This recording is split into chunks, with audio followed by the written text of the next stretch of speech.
কুরবানির দিনের মাংস আল্লাহর নেয়ামত। এত টেস্টি কেন লাগে সেটার কিছু নিয়মকানুন আছে রান্নার। চলেন যাই আজকে 2 ধরনের মাংসের রেসিপি দেখে আসি পারুল আলমের কিচেনে কীভাবে রান্না হয়। সবাই প্রশংসা করেন, আজকে নিজেদের চোখে যারা দেখেননি আজকে দেখে নেন। মাংস এখানে একটা গরুর মাংস আর একটা খাসি ভেড়ার মাংস, 2 ডাক মাংস কিন্তু একই রেসিপিতে দেখতে পাবেন। অবশ্যই আপনারা ভিডিওটা ভালো লাগলে লাইক করবেন। আসসালামু আলাইকুম। এখন চলে যাই মূল রেসিপিতে।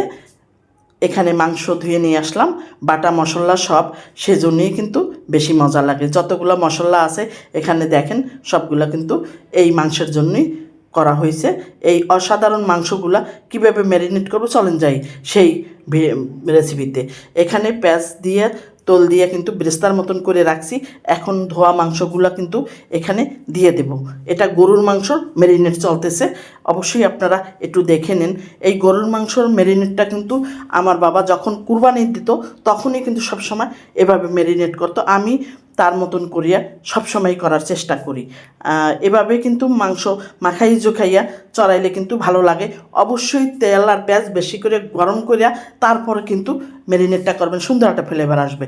রসুন বাটা দিলাম এখানে পরিমাণ মতন, আদা বাটা তার চেয়েও পরিমাণ মতন। রসুন বাটাটা একটু বেশি দিই আমি সবসময়, আদা বাটাটার চেয়ে। মরিচের পাউডার, বাটা মরিচ কিন্তু এখানে এখানে পরিমাণ মতন বাটা মরিচ দিয়ে দিলাম। হলুদ ঝাল কম বেশি করে নেবেন আপনারা, এখানে কোনো মাপজোপ আমি দিতে পারবো না। ধনিয়া বাটা, জিরা বাটা, এখানে জিরাটা আমি একটু কম ব্যবহার করি।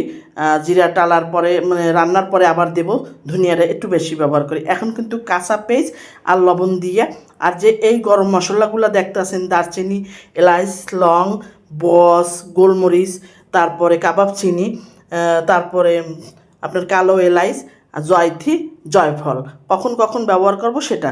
এখন কিন্তু আমি সরিষার তেল দিয়ে ম্যারিনেট করব। আগে কিন্তু সাদা তেল দিয়ে পেস্টে ভেজে নিছি, সরিষার তেল দিয়ে ভালো করে চটকাইয়া ম্যারিনেট করে নেব মাংসটা। মাংস ম্যারিনেট করতে করতে মাংসটার 70% রান্না হয়ে যাবে, সেটা আপনারা দেখেন, লক্ষ্য করেন। সুন্দর করে মেখে চোখে মাংসটা রান্না করব আমি। একটা একটা করে মাংস কিন্তু ঘষে ঘষে দেখছেন কত পর্যন্ত হাতের উঠছে।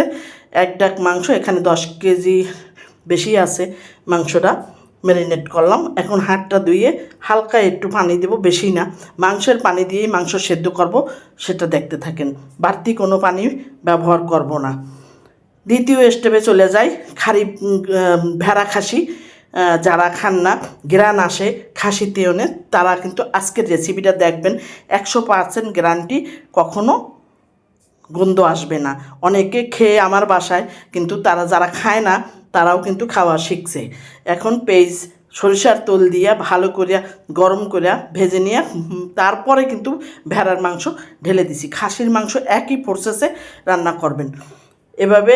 এখন তেলের মাঝে কিছুক্ষণ নেড়ে চেড়ে ভেজে নেব, এই জন্যই কিন্তু গন্ধটা আর থাকবে না। এইটা 1 নাম্বার টিপস।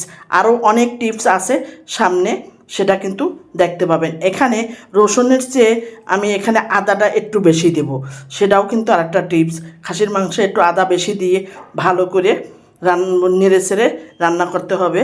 আর মরিচ সব সময় খাসি বা ভেড়ায় কম দেবেন, হলুদটা একটু বেশি দেবেন। মরিচ ঝাল হইলে ভালো লাগে না। গরুর মাংসে যত ঝাল দেবেন তত কিন্তু ভালো লাগবে। এখানে ধনিয়া আর জিরা বাটা দুটাই কিন্তু পরিমাণ মতন দিয়ে দিছি, লবণও পরিমাণ মতন। এখনও চুলার জালটা কিন্তু জ্বলতেছে, এটা কিন্তু এখন নেড়ে চেড়ে মিশিয়ে নেব। এভাবে কিন্তু যারা ভেড়া বা খাসি খান না অবশ্যই একদিন হইলেও খাবেন। কাঁচা পেঁয়াজ দিয়ে দিলাম, দিয়ে মশলা কিন্তু একদিক থেকে আমি দিতে আসি। এখন গরম মশলা যখন পানি উঠে আসবে তখনই গরম মশলাগুলো কিন্তু ব্যবহার করতে হবে। আমি অর্ধেক মশলা এখন ব্যবহার করতেছি, অর্ধেক মশলা কিন্তু আমি শেষের দিকে ব্যবহার করব। এখন ঢাকনা দিয়ে রান্নাটা কিছুক্ষণ করে, ওটা খাসির ভেড়া ওটা চলতেছে, আর এদিকে কিন্তু গরুর মাংস কিন্তু আমি এটা তো বড় ড্যাক আস্তে আস্তে নেড়ে চেড়ে মিশিয়ে নেব। যদি আপনাদের রেসিপি ভালো লাগে অবশ্যই ফ্রেন্ডস অ্যান্ড ফ্যামিলির সাথে শেয়ার করে দেবেন। যারা এখনও রান্নাবান্না করতে পারে না, বড় ডেগে মাংস রান্না করতে ভয় পায়, তারা কিন্তু অবশ্যই এই রেসিপিটা দেখে উপকৃত হবে। সবার রান্না সবার ভিডিও কিন্তু এক না।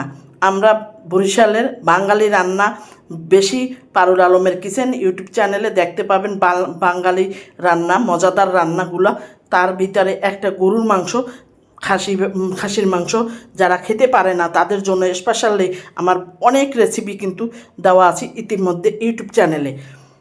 যা হোক, একদম পানি উঠে আসছে, এই পানি দিয়েই কিন্তু আমি কষাই নামাই ফেলবো। আমি বাড়তি কোনো পানি ব্যবহার করব না। এই মাংস খেতে কিন্তু অসাধারণ লাগবে। যা এখন চুলের আঁচটা কমাই দিয়ে মাংস নেড়েচেড়ে রান্না করে ফেলবো। আমি মশলা কিন্তু দিয়ে দিছি, বাকি মশলাগুলোও কিন্তু গরুর মাংসে ব্যবহার করছি। কেমন লাগছে আপনাদের রান্নাটা?